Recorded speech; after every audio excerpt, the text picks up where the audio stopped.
bonjour. Dans notre épisode aujourd'hui, nous allons modéliser une fenêtre.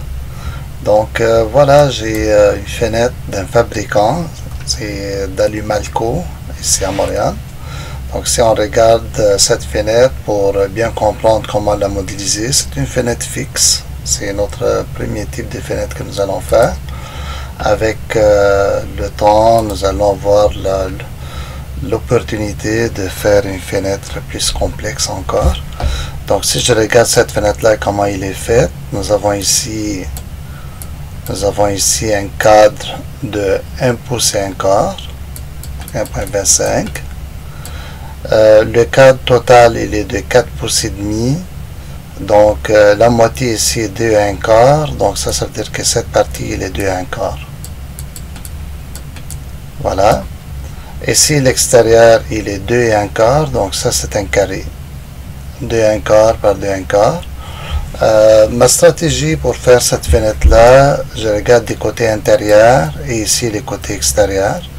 Des fois les fenêtres peuvent avoir des couleurs différentes des côtés intérieurs et extérieurs. Donc ma stratégie serait de faire cette boîte toute seule des côtés intérieurs et de faire celle-là toute seule des côtés extérieurs. Donc ça c'est 2 quart par 1 quart, ça c'est 2 quarts par 2 quarts.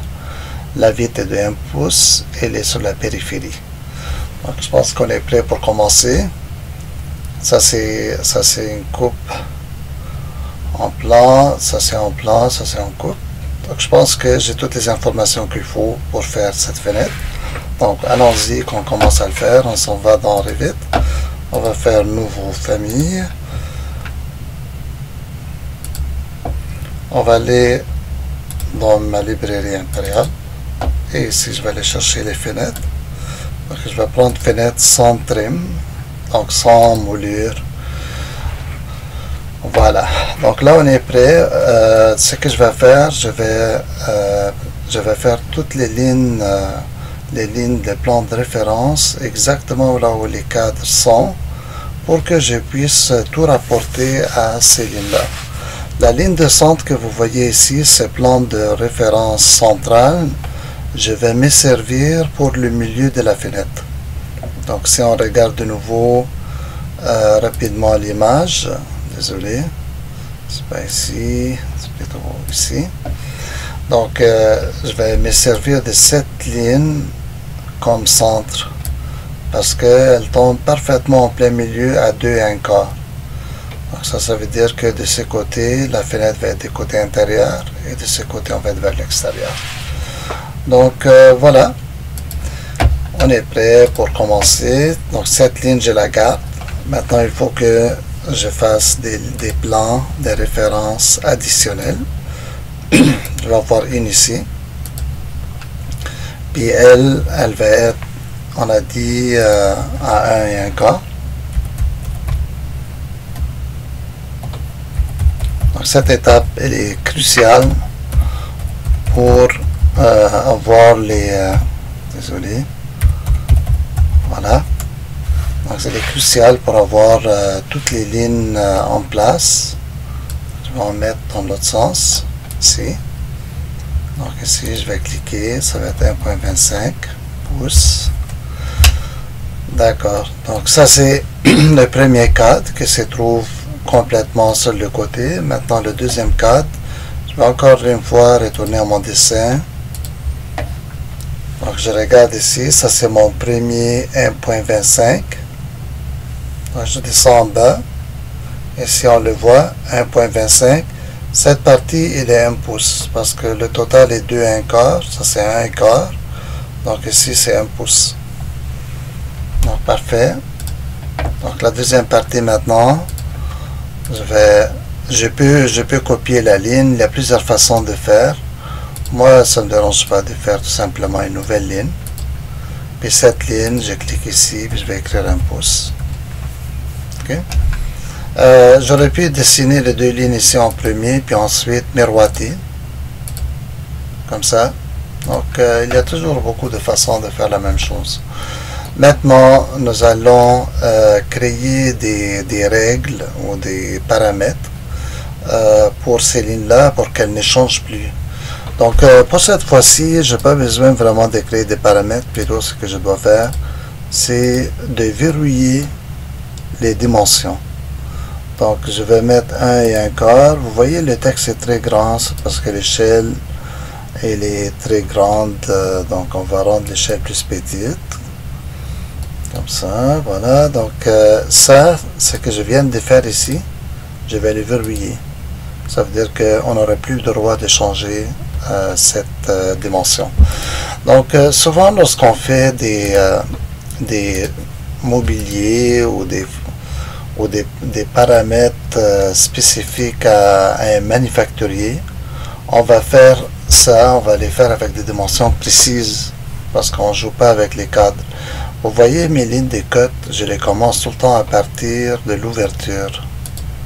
Donc l'orientation des cotes est très importante parce que si jamais il y a des changements de dimension, il va utiliser la ligne référence comme ligne d'arrêt et à partir de là il va créer un déplacement.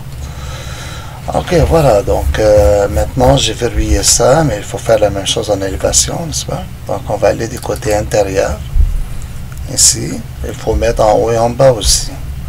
Donc on va faire exactement la même chose, on va aller chercher le plan de référence, on va mettre deux lignes, un peu n'importe où, ça n'a pas d'importance.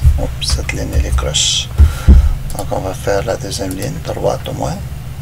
Maintenant on va prendre notre première ligne. Et on va décider ici que c'est 1.25.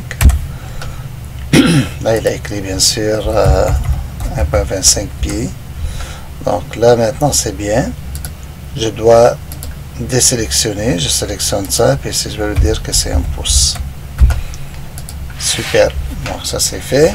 Maintenant, comme je vous ai dit tantôt, je peux prendre ces deux lignes et je peux faire un miroir, mais cette fois-ci pas avec un axe existant, mais avec un axe à créer. Donc avec ça, je peux prendre par exemple le milieu et vous voyez le miroir s'est créé. Donc à partir de ça, je dois faire la même chose encore une fois. Donc on doit verrouiller, on va aller dans Annotate. Je pars à partir de l'ouverture en allant vers le bas. Je le fais verrouiller et là on va faire la deuxième. Et on le fait verrouiller pareil. On va faire la même chose en bas. Donc vous voyez ce travail, il faut le faire. Quand vous voulez faire, vous ne pouvez pas faire une fenêtre ou une famille sans prendre le temps de le bien faire. Sinon, ça ne vaut pas la peine. Alors là, on a vu que du côté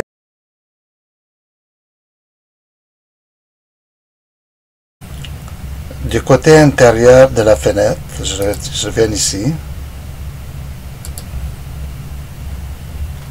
Le côté intérieur, on a la boîte de 2,25 par 2,25. Et du côté extérieur, nous avons 2,25 par 1.25. Ok, donc on va aller faire ça. On va aller prendre Create, Extrusion.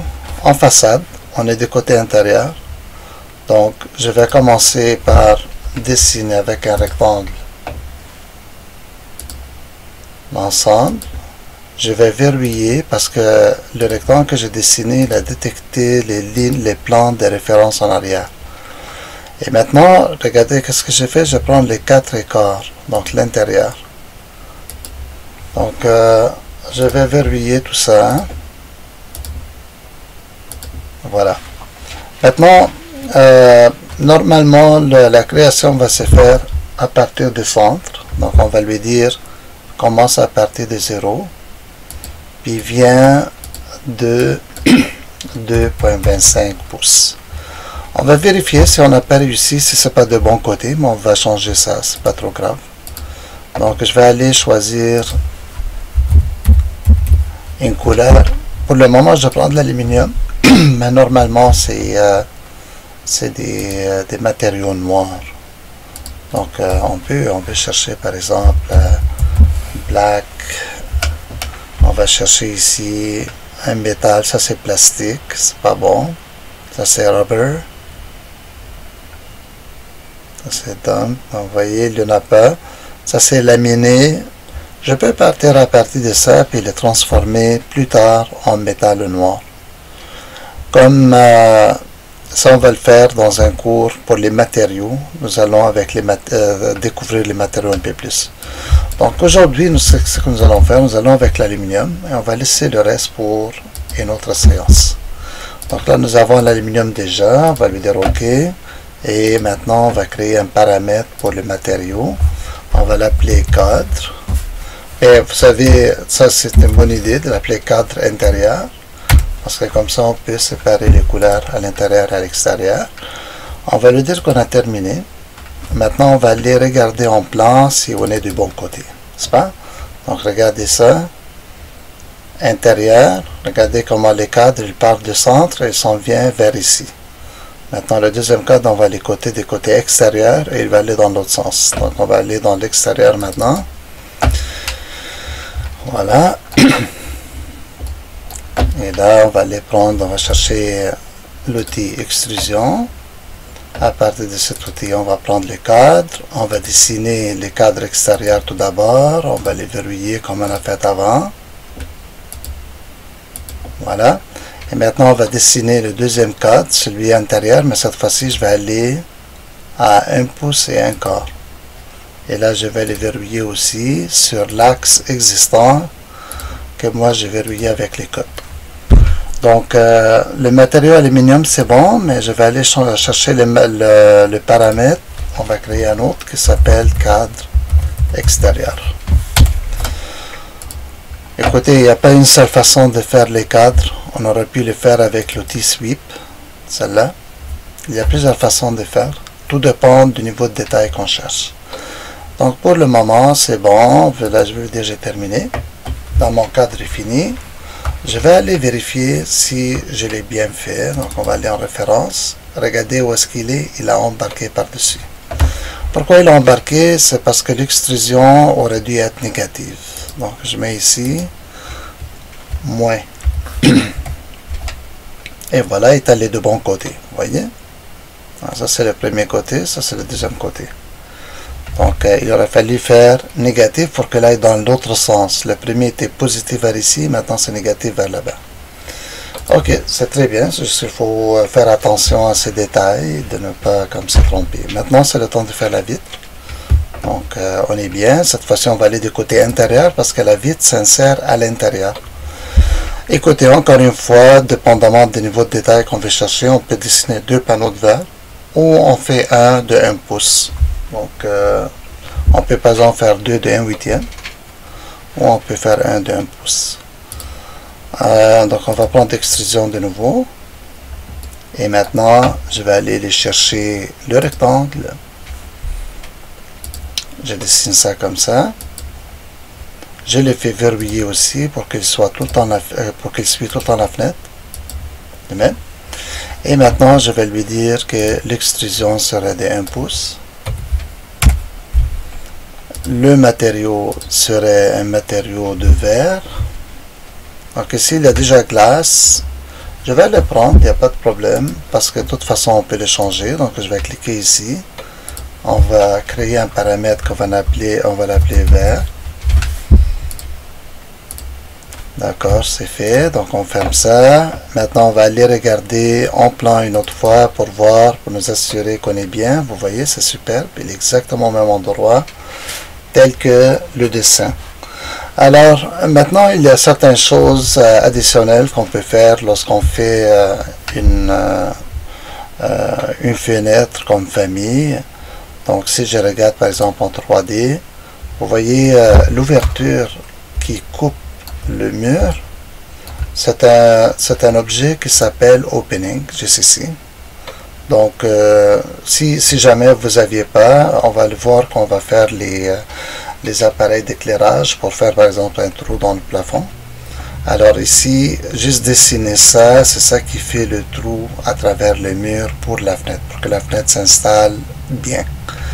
Donc ça c'est un aspect, puis moi quand j'ai collé tous mes plans, je les ai collés sur l'ouverture, pour que ma fenêtre soit insérée tout le temps dans l'ouverture, qu'elle ne soit pas dans le mur ou loin du côté du mur. Donc je vais retourner en plan maintenant. Mon objet va apparaître de cette façon. Donc j'ai beaucoup d'options pour savoir en réalité je peux par exemple dessiner ma fenêtre en 2D pour qu'elle apparaît. Donc si je clique par exemple sur mon cadre ici, vous avez ici l'option visibilité. Si je clique là, je peux lui dire par exemple, ne fais pas apparaître cette fenêtre en plan. On peut lui dire de le faire apparaître en course seulement. Puis là, vous pouvez enlever ça. Et on peut lui dire par la suite, donc on va lui dire d'accord, ok. Puis ce qu'on peut faire en réalité maintenant, on est capable de dessiner en 2D. On peut comme dessiner notre dessin comme Detail Component. On peut les dessiner exactement comment on aimerait que notre fenêtre soit. L'autre chose qu'on peut faire aussi, on peut par exemple, on peut aussi chercher comme un cadre de fenêtre d'AutoCAD et le placer pour représenter la fenêtre. Donc je vais vous montrer un cours sur ça pour la prochaine fois. Maintenant on va juste s'assurer que la fenêtre fonctionne. Et voilà, je vais sauvegarder l'objet. Je vais vous montrer comment on va l'installer. Donc je vais aller dans Save as Famille. On va l'appeler ici fenêtre fixe. On va l'envoyer dans notre modèle Office. Hein? Donc on va sauvegarder ça. Donc je vais commencer par placer la fenêtre un peu n'importe où pour le moment, juste voir qu'elle fonctionne. Voyez. Puis ce que je vais faire en fait, si je clique sur cette fenêtre là, on va jouer avec elle un petit peu dans le sens que là ici nous avons le Still Height. Donc Still Height, ça c'est la hauteur à partir du plancher. Donc disons qu'on va mettre à 900. Donc voilà, il s'est ajusté. Je vais aller dans Edit Type. On va voir qu'est-ce qu'on a. Ça c'est nos 3 paramètres des matériaux qu'on a créés. Ça c'est notre hauteur. Donc la hauteur, disons que je vais mettre à 1500. La largeur à 1200. Donc on va lui dire OK. Voilà, donc la fenêtre c'est bien insérée. Puis juste pour savoir si on est bien orienté, on va aller en plan. Ok, on s'approche ici. Donc on va aller à cette fenêtre, on clique dessus une fois. Puis on va aller voir l'orientation, donc comme ça. Lorsqu'on voit les 2 flèches à l'extérieur, ça veut dire qu'on est des côtés extérieurs. Donc comme ça, on le tourne. Voilà, mais vous voyez la vitre, elle est placée au bon endroit. Donc on peut ajuster ça. On peut ajuster par exemple la vitre à l'air de ça maintenant. C'est peut-être pas très beau.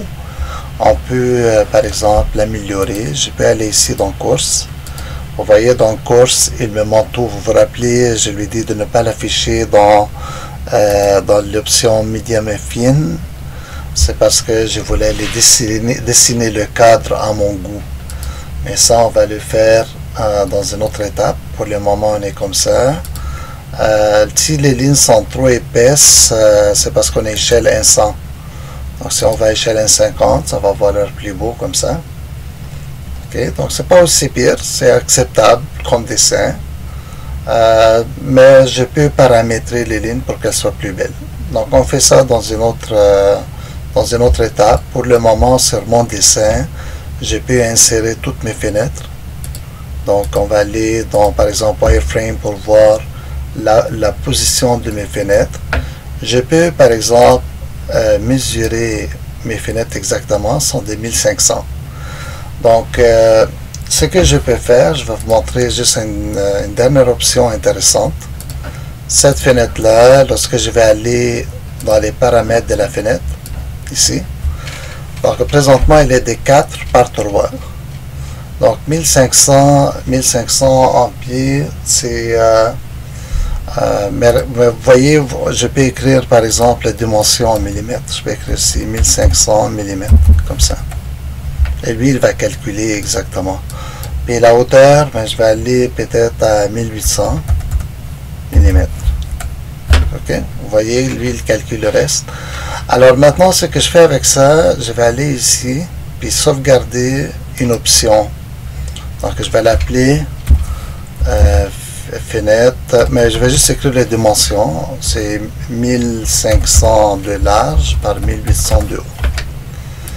Ok. Maintenant, je vais faire une deuxième.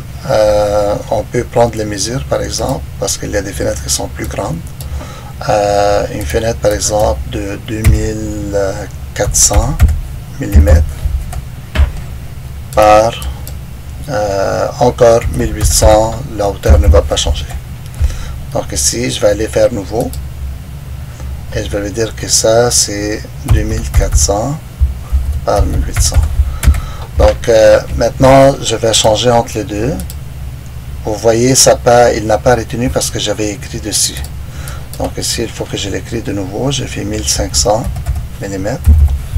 La hauteur n'a pas changé. Je fais Apply. Donc maintenant, si je change entre les deux, ça c'est le 2400, il est 7 pieds 10. Et ça c'est 1500, 4 pieds 11. Donc maintenant, quand je vais importer ça dans mon projet, je vais avoir deux options différentes. Donc je vais enlever cette fenêtre, l'ancienne. On va aller dans Fenêtre. Elle va venir ici, notre fenêtre que je viens de faire, la fenêtre fixe. Elle a deux options, 1500 et 2400. Je prends la 1500. Normalement, elle est supposée d'être parfaitement exactement comme à la bonne hauteur. Là maintenant, on n'est pas comme en hidden line. Il faudrait que juste qu'on la place, oui, parce que le mur il était coupé, c'est pour ça. Ok. Donc, on pourrait la positionner. Ça, c'est 1500 par 1800. On n'était pas sur le bon niveau, en fait. C'est pour cela. C'est ça, on n'était pas sur le bon mur. Donc, écoutez, ça, c'est notre première. Donc, on la place ici. Okay. Donc, notre fenêtre est placée. Si on regarde comment il est coupé, c'est parfait. Donc ça c'est notre première étape. On va se rencontrer dans un prochain cours où on va faire ça un peu plus en détail encore.